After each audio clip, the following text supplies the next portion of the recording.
안녕하세요. 늘 감사하는 회계사입니다. 법인 대표는 왜 급여를 설계해야 될까요? 바로 개인 사업자와는 다르게 법인의 이익이 자동으로 모두 귀속되지 않기 때문입니다. 대표이사의 급여는 법인세와 소득세, 4대 보험에 동시에 영향을 줍니다. 따라서 회사의 이익 규모와 대표의 자금 설계를 함께 고려해 적정 수준으로 설계해야 됩니다. 법인의 자금 인출 방식은 크게 세 가지로 급여, 배당, 퇴직금이 있는데 이번 시간에는 이 급여에 대해서 설명하겠습니다. 고려사항은 다음과 같습니다. 법인세는 이익이 높아질수록 세율이 올라가는 누진세율 구조입니다. 예를 들어 2억 이하는 10% 세율이나 2억 초과부터는 2배가 됐죠. 20% 세율을 적용받게 되는 이 점을 고려해야 됩니다. 법인세 계산 구조는 다음과 같습니다. 수익에서 비용을 제외해 주고요. 공제 등을 해주면 과세표준이 나오고 해당 과세표준에 세율을 곱하여 산출세액을 산출합니다. 그리고 급여는 여기서 비용, 즉 손금에 해당합니다.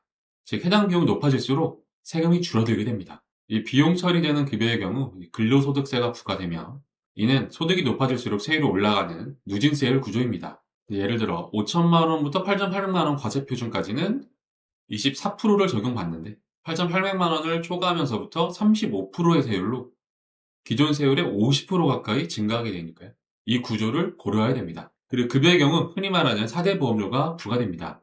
그리고 대표자의 경우 근로자가 아님에 따라 국민연금, 건강보험, 장기요양보험 3가지를 적용받게 되어 근로자 부담, 사업자 부담 합산하여 약 18%를 부담하게 됩니다. 이렇게 보니 참 세금이 많네요. 물론 실제 급여 설계는 다양한 세부 요소들을 함께 검토해야 됩니다. 그러나 큰 틀에선 방금 설명드린 법인세 누진세율, 근로소득세 누진세율, 4대 보험 부담, 그리고 급여가 법인 산정에 미치는 영향을 중심으로 대표이사의 급여 수준을 정하게 됩니다.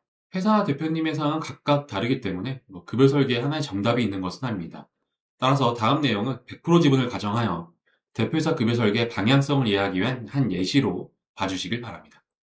시나리오는 다음과 같습니다. 우선 법인세 과세표준이 마이너스인 경우 추가적인 비용 인식이 불필요합니다. 어차피 낼 세금이 없기 때문이죠. 대표의 경우 최소한 최저임금을 받는 직원들과 다르게 급여에 하한선이 없음에 따라 무보수를 고려하시면 됩니다. 다만 건강보험공단에 무보수 확인서를 제출하는 경우 직장가입자 자격이 상실되어 지역가입자가 될 수 있고 이 경우 재산기준이 추가되어 건강보험료 부담이 오히려 증가할 수 있으니 이런 경우 소액의 월급이라도 받으시는 게 나을 수도 있습니다. 법인세 과세표준이 2억 이하로 법인세율 10%를 적용받는 기업의 경우입니다.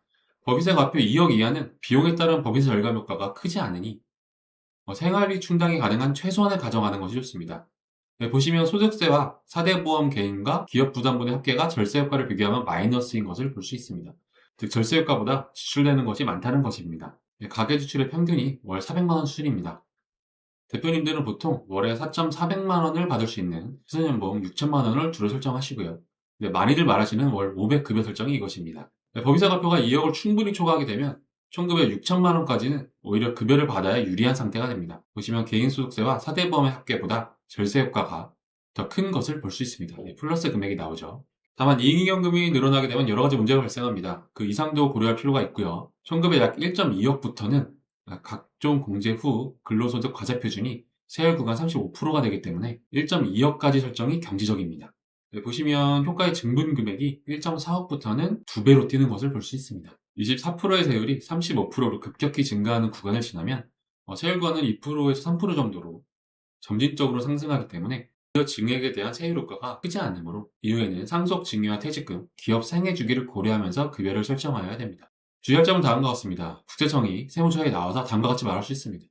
보수 지급 근거가 없으니 비용 인정 못합니다. 이사가 자신의 보수와 관련하여 개인적 이익을 도모하는 폐해를 방지하여 회사와 주주 및 회사 채권자 이익을 보호하기 위한 강행 규정이다. 즉 법인과 대표이사 개인은 별개 주체이므로 대표라고 하더라도 법인의 자금을 임의로 보수라는 명목으로 가져올 수 없다는 것입니다. 그렇다면 그 근거는 무엇인가? 상법상에는 이사의 보수는 정관이 정하지 않으면 주주총회 결의로 정한다 라고 되어 있고요. 다음 법인세법 시행령에 나와 있는 것은요. 법인이 임원에게 지급하는 상여금 중 정관, 주주총회, 사원총회 또는 이사의 결의에 의하여 결정된 급여 지급 기준 의하여 지급하는 금액이 아니면 손금에 산입하지 않는다. 인정해주지 않는다는 거고요. 또 법인이 지배주주 등 임원 또는 직원에게 다른 직원에게 지급하는 금액을 초과하여 지급하는 경우 초과 금액은 손금에 산입하지 않는다. 이것도 인정해주지 않습니다. 예를 들어 대표의 자녀가 과장인데 다른 과장들에 비해서 본인 자녀라고 급여를 훨씬 많이 준다. 상여를 훨씬 많이 준다. 라고 하면 이를 세법상 인정해주지 않는다는 것입니다. 네, 여기서 포인트는 급여 지급 기준입니다. 그럼 급여 지급 기준은 어떻게 설정해야 되는지 보겠습니다. 명확하고 객관적이지 않으면 당연히 세무상 송금 인정이 문제될 수 있습니다. 따라서 임원별 총 보수 한도를 초과할 수 없다. 이를 먼저 정관상 정하고 매출하액, 증가 기준 등 객관적인 요소를 기준으로 지급하도록 규정해야 됩니다. 결국 핵심은 상여가 자의적으로 지급되는 것이 아니라 사전에 정해진 기준과 절차에 따라 지급되었다는 것을 보여주는 것입니다. 정리하면 다음과 같습니다. 대표 본인의 급여는 한이 없으며 유동적으로 설정할 수 있습니다. 급여 설정 시 법인세, 소득세, 사대보험료 등 여러 요소의 고려가 필요합니다. 또한 세법상 인정받기 위한 정관과 주주총회 및 이사이사력 등의 지급 근거를 갖추어야 됩니다. 회사의 상황은 모두 다르기 때문에 필요하다면 전문가와 상담해 보시길 바랍니다. 이상 법인 대표의 급여 설정에 대한 설명이었습니다. 도움되셨길 바랍니다.